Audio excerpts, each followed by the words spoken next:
Hi friends, இன்றைக்கி நம்ம என்ன பார்க்க போகிறோம் அப்படின்னா, நம்ம முகத்துக்கு போடுற மஞ்சள் பற்றி தான் பார்க்க போகிறோம். மஞ்சள் எத்தனை பேர் யூஸ் பண்ணுறீங்க அப்படின்னு கமெண்ட்ஸில் சொல்லுங்கள். ஏன்னா இப்போ மஞ்சள் யூஸ் பண்ணுறது நிறைய பேரோட பழக்கங்களில் மாறிக்கிட்டும் வருது. ஆனால் பார்த்திங்கன்னா அதே மாதிரி மஞ்சள் பொடி யூஸ் பண்ணுவாங்க. கஸ்தூரி மஞ்சள் அந்த மாதிரி பொடி, கஸ்தூரி மஞ்சள் சொல்ல வரல, அதை பொடியாக யூஸ் பண்ணுவாங்க. ஏன்னா நம்ம பாத்ரூம் அந்த மாதிரி விஷயங்கள் இருக்கிறனால மஞ்சளை உரசக்கூட நமக்கு கஷ்டமாக இருக்கும். அதனால் வசதி இருக்காதனால. ஆனால் இந்த மாதிரி முழுசாக நம்ம யூஸ் பண்ணுற மஞ்சள் இருக்குது பார்த்திங்களா, முகத்துக்கு ரொம்ப ரொம்ப ரொம்ப நல்லது.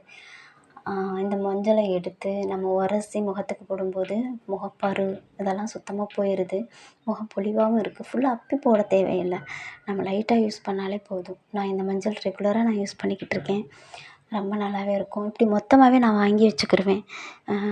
100 கிராம், 200, 1/4 கிலோ அந்த மாதிரி கூட வாங்கி வச்சுக்கிருவேன். இன்னொன்று, என்னோடய வீட்டுக்கார ஐயப்பன் கோயிலுக்கு மாலை போடுறனால அந்த இருமுடி பையிலெல்லாம் மஞ்சள் போட்டு விடுவாங்க. நிறைய இருக்கும். அதில் எப்படியும் ஒரு 3, 4 மஞ்சள் போட்டு விடுவாங்க. அப்படி எப்பயுமே நான் மஞ்சள் வீட்டில் இருக்கும். அது ரொம்பவே நல்லது, மங்களகரமானதும் ஒன்றும் கூட. நம்ம ஹெல்த்துக்குமே, நம்ம உடம்புக்குமே, தோல் சம்மந்தப்பட்டதுகளுக்குமே ரொம்ப ரொம்ப ரொம்ப நல்லது. பார்க்குறதுக்குமே எவ்வளோ அழகாக இருக்குது பார்த்தீங்களா. நம்ம மஞ்சத்தூள் யூஸ் பண்ணிக்கிட்டே இருக்கிறோம். ஆனால் இப்படி மஞ்சள் பார்க்கும்போதே பார்க்குறதுக்கு வாசனையாக இருக்கும். அந்த ஸ்மெல்லே ரொம்ப நல்லாயிருக்கும். அதை உரசி தேய்ச்சி குளிக்கிறதுங்கிறது ரொம்ப சூப்பராக இருக்கும். அதே மாதிரி இது பார்த்திங்கன்னா எல்லாருக்குமே தெரியும், தெரியாதது ஒன்றும் இல்லை. இருந்தாலும் இது நம்ம குழம்பு கரைக்கிற மஞ்சள் என்ன ஃப்ரெண்ட்ஸ். இதை இப்போ மஞ்சள் பொடியாக தான் யூஸ் பண்ணுறோம். இதை எத்தனை பேர் இன்னுமே நம்ம அம்மியில் வச்சு, எத்தனை பேர் நச்சு அதை நம்ம யூஸ் பண்ணுறோன்னு கேட்டால் நிறைய பேர் கிடையாது. ஆனால் ரசத்துக்கு எல்லாம் பார்த்திங்கன்னா இந்த மாதிரி நான் ரசம் வைக்கும்போதெல்லாம் அம்மியில் தான் தட்டி வைப்பேன் மேக்ஸிமம்.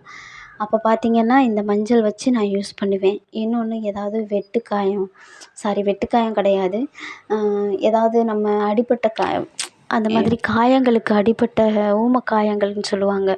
வெளிக்காயம் இல்லாமல் அப்படி எப்படி சொல்கிறது, உள்காயமாக ஒரு மாதிரி கட்டியாக வீக்கமாக இருக்கும். அந்த மாதிரி நேரத்துலலாம் அந்த மஞ்சளை நல்லா உரசி அதை லைட்டாக சூடு பண்ணி, அந்த உரசினதை தண்ணியில் குழப்பி அதை சூடு பண்ணி அந்த இடத்துல போட்டோன்னா நல்லா கேட்கும். இது ஒரு நல்ல ஒரு வைத்தியத்துக்குமே ரொம்ப நல்லது. மஞ்சள்ங்கிறது ஒரு கிருமி நாசினியும் கூட.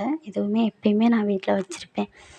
இதுவுமே எங்கள் வீட்லேயும் சரி, பூஜை அறையிலையும் சரி, எந்த நேரமும் நான் மஞ்சக்கிழங்கு கண்டிப்பாக வீட்டில் இருக்கும்.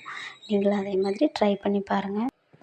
ஓகே ஃப்ரெண்ட்ஸ், இது வரைக்கும் நம்ம வீடியோவை பொறுமையாக பார்த்த அத்தனை பேருக்கு ரொம்பவே நன்றி. வீடியோ பிடிச்சிருக்கு அப்படின்னா சப்ஸ்கிரைப் பண்ணுங்கள். வாழ்க்கை நம் கையில் சேனலில் போயிட்டு இது மாதிரி நிறைய வீடியோஸ் போட்டிருக்கேன், அதையும் பாருங்கள். தேங்க்யூ ஃபார் வாட்சிங் ஃப்ரெண்ட்ஸ்.